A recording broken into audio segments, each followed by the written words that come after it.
Welcome back, boys and girls. It's your boy Menace, and I have for you today another video in my War College series. And today we're going to be discussing and understanding the war rooms. Now, I have the war rooms in a priority list, starting off with the armory, the barracks, the security, a hangar, the bridge, the reactor, the engineering, the flight decks, and the cargo bay. That is the priority which I recommend you take them out, and I'm going to discuss why. So, before we get into it, this video is from an offensive perspective. All right, these are the rooms that you're going to want to target when you're selecting what to destroy. Generally, this is how you should prioritize your targets, but you got to remain adaptable in war, depending on their setup, depending on their defenses. So, don't take this as gospel, but use this as a frame of reference when you're making your targets and what you want to push to. As always, size up the defenders of each room when you're making your decisions. Look to see how stacked the deck is in each of these rooms. All right, so let's get into it. So the most important room of all of war is going to be the armory. All right, now what it does is it provides 20% max health. It provides 20% damage, armor, and resistance to all attacking allies. So every one of their attacks is going to be boosted 20%. On top of that, it adds the extra 10% for the military teams. So this is the main room that you can kill to control the flow of war. If you get the armory early, they spend the rest of the war punching uphill. So shoot to get to the armory as fast as possible at the beginning of war. Now, doing so can make or break the war. If you leave the armory up, they can destroy everything before you get a chance to catch up. It's very important that you get to the armory, because whoever gets to the armory first more or less has the advantage. Now, when attacking the armory, it's worth your bigger attacks because it is the most important room. Expect a fight. You're going to see the toughest defenses in that room. Quite frankly, if you get to it first, you're still going to have buff from both the globals. So keep that in mind. Now, the other thing that people often forget about the armory is that it loses its importance as the war goes on. So if you have picked the wrong lane and the armory stacked on the other side of the carrier, depending on how fast you get to it, it might not matter anymore. If they've done all the damage they need to do, they've taken out your armory, they've taken out your globals, well, chances are you're going to have lost that war, but at the same time, factor how much you want to throw at taking out the armory when you have everything else down. So, on your side down. So, keep that in mind. It loses importance as the war goes on. Now, while it is the most important room to kill early, don't throw yourself into a wall, okay? Now, if you expose an armory and you find that it's just too tough, it's backed up by security or something like that, don't be committed to it if you're not going to take it. Use your judgment and find out whether or not you have to back off that and then soften it up first by taking out one of the other two defensive globals. So these are the things to consider when going for the armory, but the armory is by hands down the most important target in all of war. All right. Now, the other thing people forget, and it's kind of self-explanatory, but it's actually a 30% boost when it comes down to military teams. So it helps them that much more. So the next most important target you're going to face is going to be the barracks. Now, the barracks, like the armory, provides 20% max health, armor, damage, resistance, and focus to all defending allies, and 10% to the military allies. All right? So it's the armory on the defensive side for them. Okay? So killing the barracks makes everything easier. All right? It's more important than the med bay. The difference between the med bay and then the barracks is that 20% extra you get from having the med bay, but you're also losing 20% damage, 20% armor, 20% focus, and 20% resistance by prioritizing the med bay over barracks. Okay? When you expose their barracks, it's worth your bigger attacks. Expect tougher targets, though, because they're going to want to defend it. And again, keep in mind, it's actually worth 30% for their military teams. All right, which leads into the third most important room, which is going to be the med bay. The med bay provides 40% max health to all defending allies. And while it's less important than the barracks, it's still highly important. Usually softer than the two defensive globals. More often than not, they're going to stack the barracks. But at the same time, you're going to have some solid defenses in there. Now, once this and the barracks are done, it doesn't get any easier. The rest of your war is as easy as it's going to get. So then just suck it up, Buttercup, and start hitting what you got to hit. All right, which leads us on to the fourth most important target, which is security. What security does is it applies defense down to all attacking enemies, all right, and itself and everything around it. So it represents, if it's placed right, as much as 5 rooms are going to get that security defense buff, all right? Defense down will make or break a fight sometimes, all right? It'll make you lose fights that you would have won. It'll have a Taskmaster or something like that kill a guy right from the door. It'll kill your blobs. It'll kill from Captain Marvels. It's very important that you get that down, because again, it's applying that defense down to as much as 5 rooms depending on where they place it. Now, the good news about that is when you see security, it's usually flagging that you're in the right area, that you picked the right lane, or that you're selecting the right targets, because more often than not, they're going to have the globals around it. All right. So if you see security, it's not necessarily a bad thing, but pull up your britches and get into a fight. Now, because it's going to have defense down, guaranteed, no matter what, as long as security is up, expect some tougher defensive. They're going to be leaning on that defensive down so that you have to punch up to kind of to get the room cleared. Now, dropping security can make rooms that you were hung up on very killable. So that is why this is the 4th most important room. All right. It is a game-changing room. All right. Which leads us on to the 5th most important target. That's going to be the hangar. All right. What the hangar does is it applies deflex to all attacking allies. Now, this is an underrated target and oftentimes even outright ignored. Now, I don't know why people do this. It is a buff to the opponent. It allows, while deflect isn't the major buff, it is still a buff.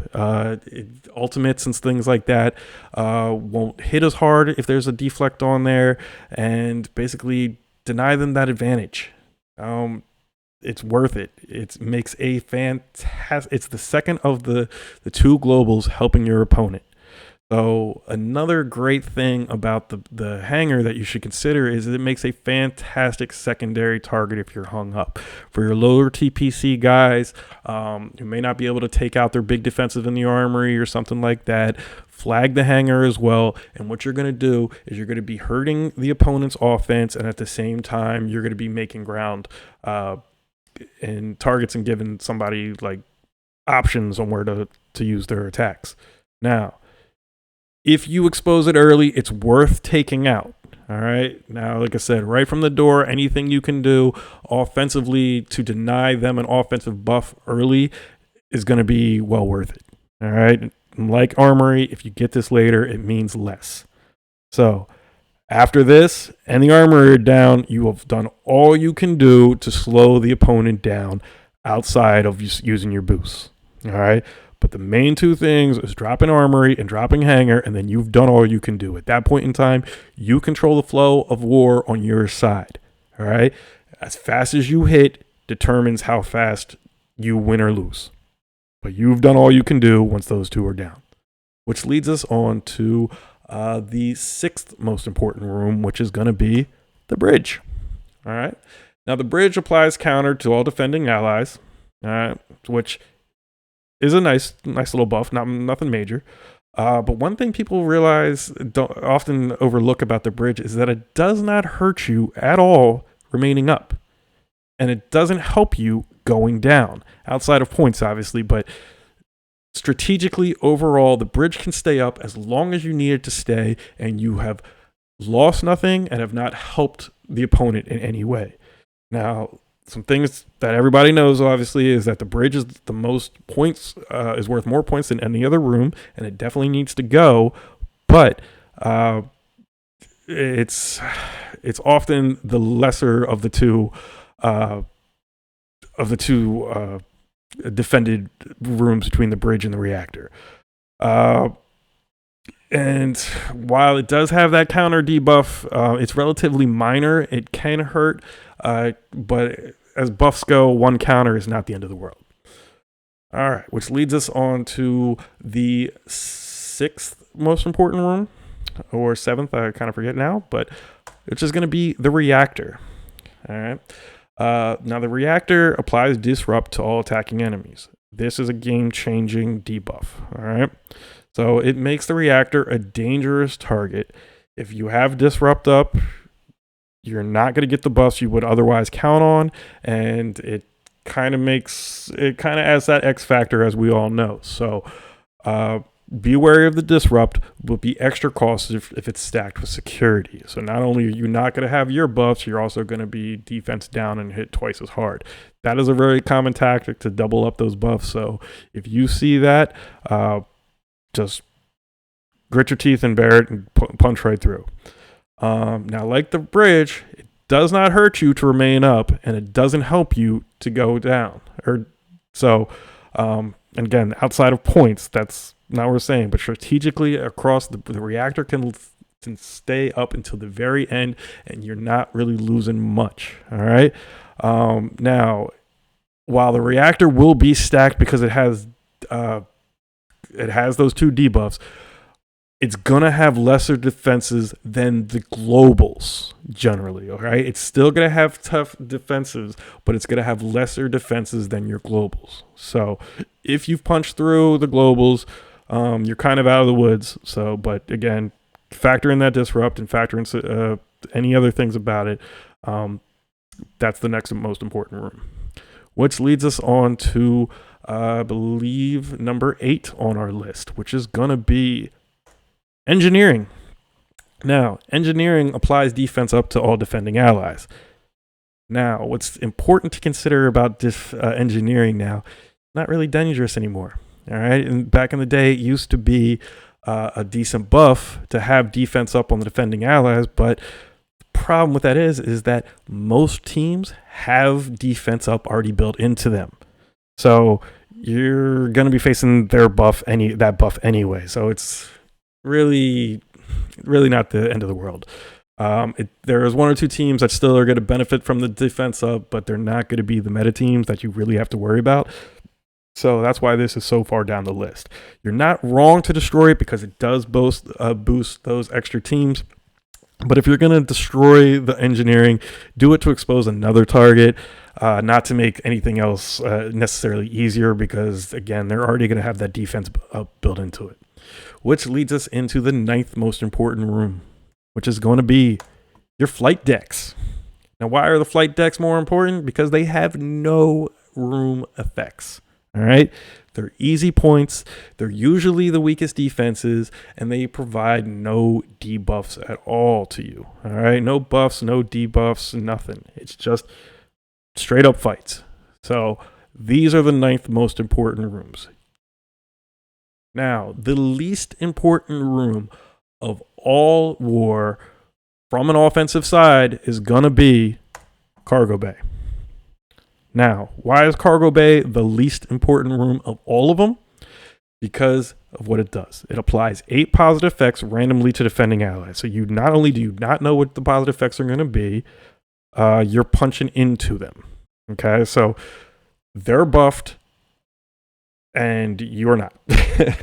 So it's less important than the flight decks, because again, the flight decks don't have any buffs. They're easy points. And if they're smart, if they understand the Cargo Bay, they're going to use higher end defenses in there, because they're going to make it as hard as possible to get through.